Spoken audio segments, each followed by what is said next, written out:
Ebusiama mende atwam yi nsuo kese bi eto ewo Akwatia, in fact yempotem hani na ade nsuo no eto ewo ha no sei na wode wani kyerem ewo Akwatia New Town eho aflade.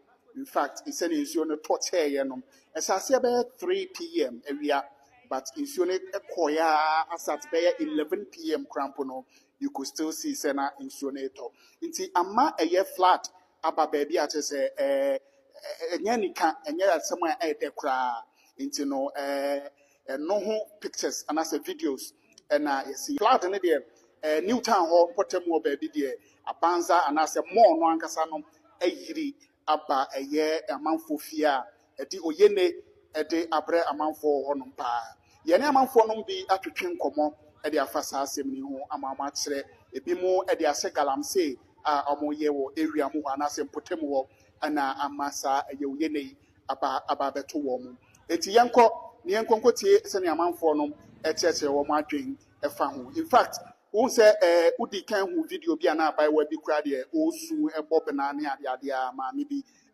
but no ni na no ono tise o de se Galamsey forces Galamsey for no na enam so a ensuo no ayiri aba eye wo mo fiefie mu ene ade yentie se ne a wo mo kan ya am e frozen Pacha from me Belinda Doku Pacha every ben na ensuo ye agiri wa ha Pacha say ekobotu akobo 3 abo en fa ne say 3 mu ana ensuo no yiri ye okay nti how ben na de abram me wo say fa efie ha na wote Pacha be bia ensuo ye yiri Pacha how ben na de abram e say ensuo na yiri abaji yen apamu ye godufo no Omama nsuo no abayiri ye etu ye fi ha ye nyama nyina ka nsuo amoye gold bi wa kire aba bi Pacha okay nti eno na amosusu se no na ama nsuo no agiri mo sa Pacha nti den wo ha on sen kasa me ha on say ye sro mu omu hu ye mobo ye matan eni be bi da nti omu hu ye mobo no mu be hwe omu be ye bibi fa homa ye ti se ye gina akra no bebi abeda akra ye de man enya bebi ade enyama yankasa ebeda akra de die nkura mpo no ye enya bebi ye chete be aduane ye sika nyina akademu nti se awu yu ne ma wo de kwan me nyama no e fa akademu o nta de pe na me yiye me kai se me ba obi sam se me electrician na open electrician no aye dan ama wo na hia se ye si se wan dumu mita na ebetimi abombu afie no okay se ka nsu abetimi asai ade obi hu kan nsuo no ko betumi anya electric shock sa eti na open electrician na wa ba be dum mita na sa mama ampacha mo mita na nso de esiso ene wa ha no mita na e wo ho no pacho mbe emwa na omu solve your problem mai ni enya ba binda the dina na area pefia na oti ana oti area mo meti ha ya me fie ha okay na issue na account nso ne last year de ba ye da mu nyina okay this year yi de e da ye feature ho pe ehu adam ye guso tra ho ne ye guso hwe ye de nso na no okay so enra issue no toye na anoden to che nso ebre ben na ne hu se issue ni oh so sia mlitia we ye wo fie hwe era me sister ku ba ko ba ka se anopa ne ko gina ho na mai se sia mlitia ye du ye nso na jase adia mana akakra omotu ama na sibia bia ya afọ pepo no okay na mo susu se den ti na ma nsuo no ewura mo fie sa to sa den ti the problem na ye den sasa the problem na money na sasa mpampro no wo mu de na nso na eje ne kakra okay na ye say de bibia nim biem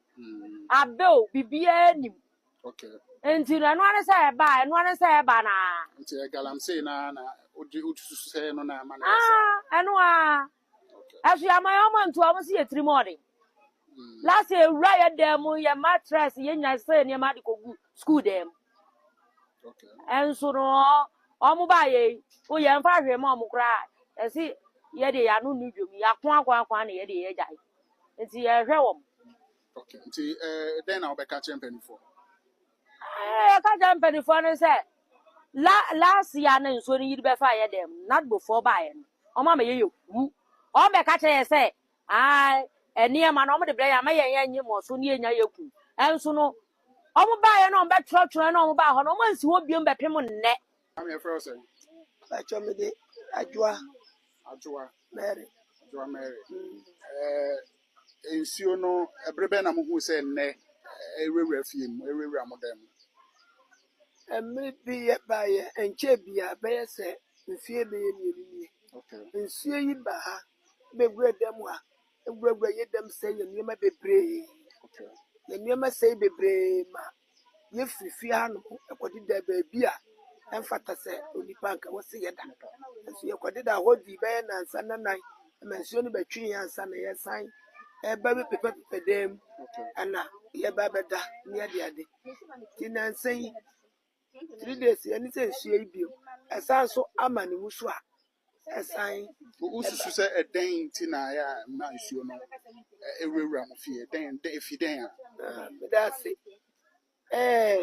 sesi ane de me hu ni se de omo abaye e wa hanom no Den no ma be ye. Galamsey no omo ababetu e wo ye fikyire ha no Okay. eno na di sa wo ha no e de abra ye Na ebusua hwa na Galamsey ne nso de na ekoso ewo eye one side. Enti maame ya na odi kan ekasa na ne boafu no in fact ne fie nim pe na nsuo we da na Galamsey no nso ekoso wo ho.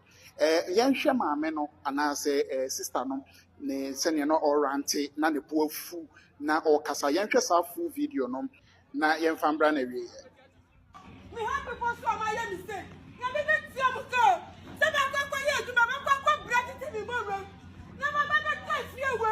He e be ti say so bra me dem. Ani me ba ti ya me be tia mo ka. Ya me ni o mu be ti. Ya me ni o mu be ti ba. Ya me ni o mu be ti. Le so ni ba ba se ti do mo. Ba o be fa. Ya me ni o mu be ti. Ayi ma ye. Ya ma na ni ma yu ni mo. Ma yu ni ma na. I do so.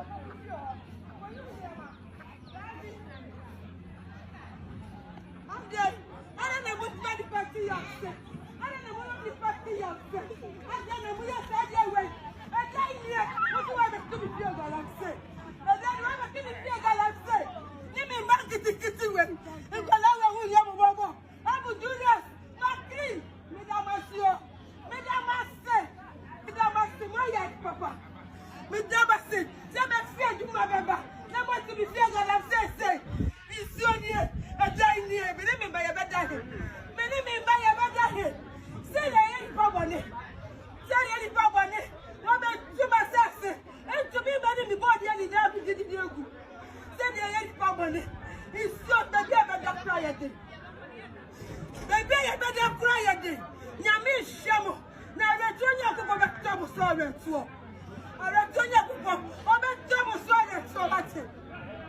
I don't tell you, I'm double sorry.